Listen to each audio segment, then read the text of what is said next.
Good morning. मैं राजेश कुमार परमानी, इतिहास विभाग, टाटा कॉलेज चाईबासा। मैं UG semester third paper number 6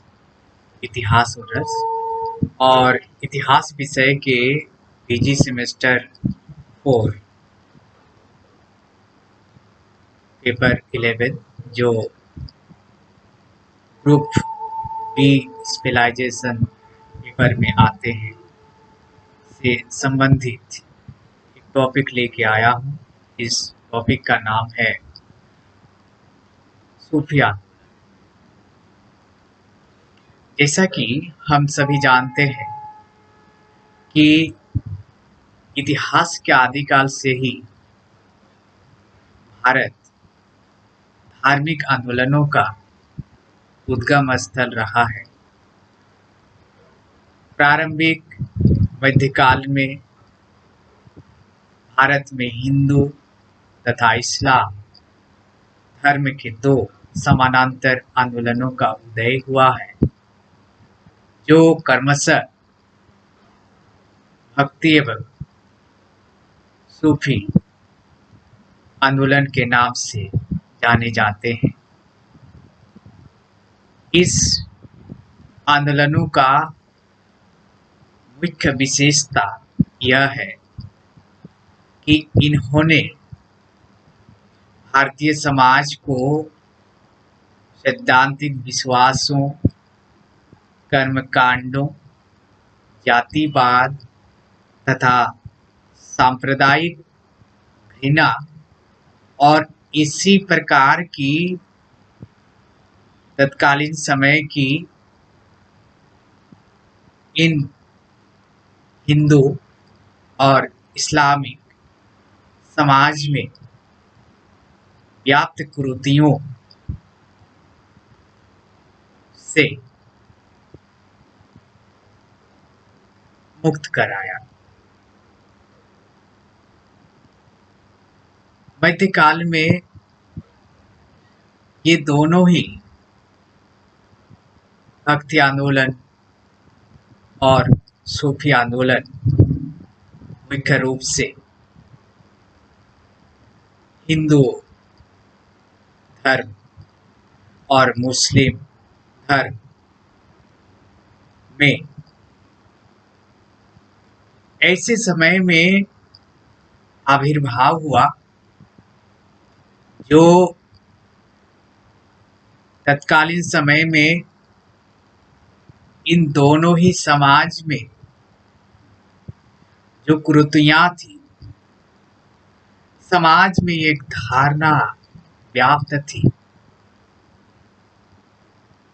अंधविश्वासों से भरा हुआ था और तमाम जो एक सामाजिक कुरीतियों के मापदंड में देखा जा सकता था, ऐसी अनेक बुराइयां, कुरीतियां इन दोनों समाजों में फैली हुई थी और ऐसी परिस्थितियों में इन दोनों समाजों में एक नवीन प्रकाश, नवीन दिशा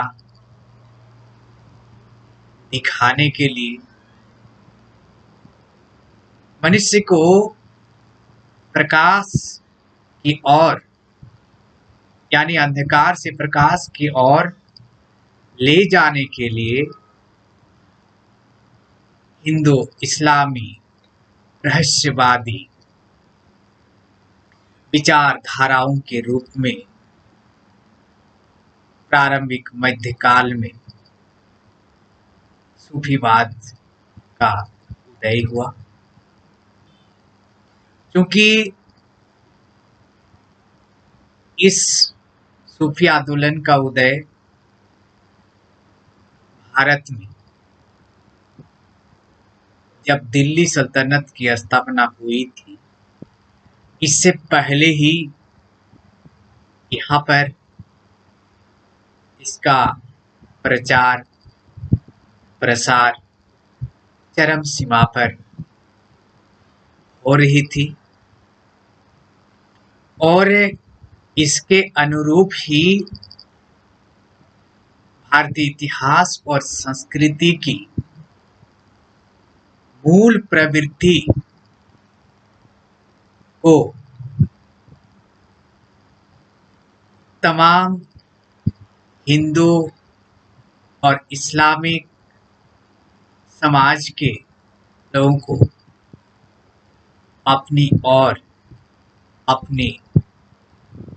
विचारधाराओं से आकृष्ट करते हुए ये आंदोलन इन दोनों समाजों के बीच सामंजस्य स्थापित करने का प्रयास किया। इन दोनों ही समाजों के बीच में जो आपसी दूरियां थी उसमें ये आंदोलन धीरे धीरे अपनी विकास के पथ पर अग्रसर होते हुए आपसी सामंजस्य और सौहार्दपूर्ण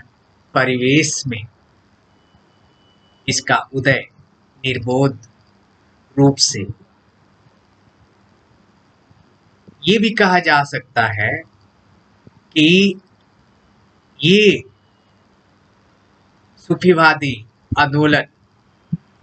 एक दूसरे के धार्मिक विचारों और पद्धतियों के विकास में काफी योगदान दिया था। भारतीय मुस्लिम तत्वों ने भक्ति मार्ग के सूत्रों को इस्लामी सूफी रहस्यवादी परंपराओं और भारतीय सामाजिक प्रथाओं को सामूहिक जीवन की तुर्की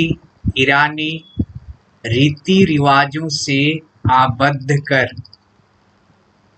भारत के राष्ट्रीय अस्तित्व की संरचना में समन्वित संस्कृति के एक नए ढांचे की रचना की है। इससे एक नए अंत सांस्कृतिक संगठन का उदय हुआ जिसमें मानव मूल्यों तथा सामाजिक आचार शास्त्र की एक नई प्रकृति उभर कर सामने आई। इसलिए सबसे बड़ी बात तत्कालीन समय की जो है इसमें यही देखा जा सकता है कि हिंदू और मुस्लिम विचारधाराओं के बीच जो अंधविश्वास थी उन्हें समाप्त कर इन दोनों धर्म को एकता के सूत्र में बांधने का प्रयास सूफी आंदोलन के विद्वानों के द्वारा भक्ति आंदोलन के विद्वानों के द्वारा किया गया और हम ये भी जानेंगे कि सूफी शब्द की उत्पत्ति कहाँ से हुई। अगर इस क्वेश्चन का जवाब हम देखते हैं तो इसका अर्थ को लेकर विद्वानों में इतिहासकारों में काफी मतभेद है और सभी विद्वानों जो इनके अर्थ को स्पष्टीकरण किया है उनके विचारों के माध्यम से ये कहा जा सकता है कि सूफीवाद यानी कि सूफी शब्द जो है इसकी उत्पत्ति ऊनी कपड़ा उन शब्द से हुई।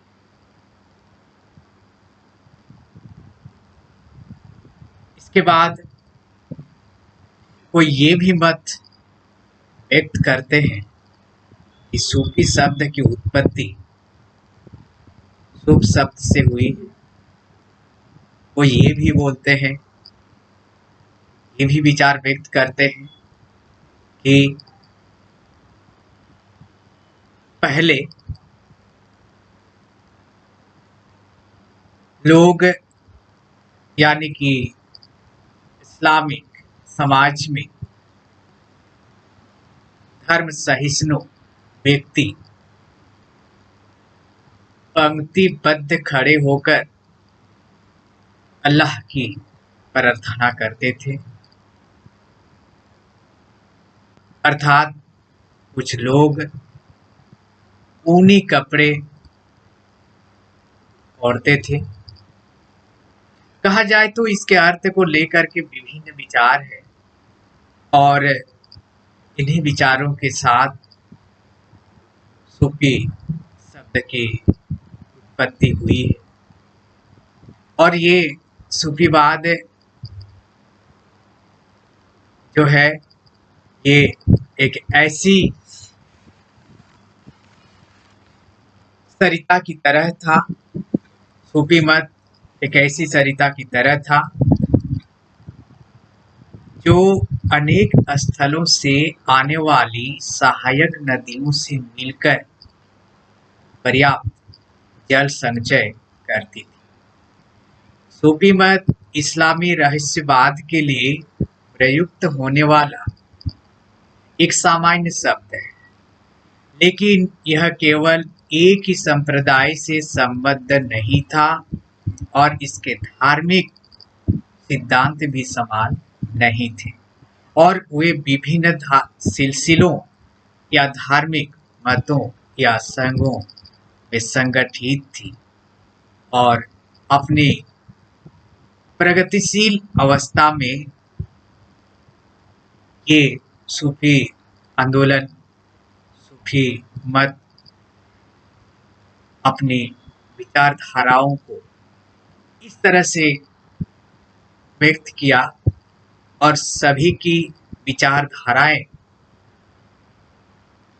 ऐसी मोड़ ली कि उन विचारों का जो मुख्य संदेश था उन सभी विचारों के माध्यम से ईश्वर तक पहुंचा जा सकता। इस तरह की विचारधाराओं का आगमन सूफी आंदोलन के माध्यम से हुई और यह प्रतीत होता है कि यह आंदोलन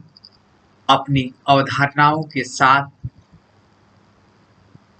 भारतीय इतिहास में मुख्य रूप से मध्यकालीन भारतीय इतिहास में काफी महत्वपूर्ण भूमिका धार्मिक आंदोलनों के दृष्टिकोण से अपनी छाप छोड़ी है। Thank you. नेक्स्ट क्लास में फिर मिलते हैं।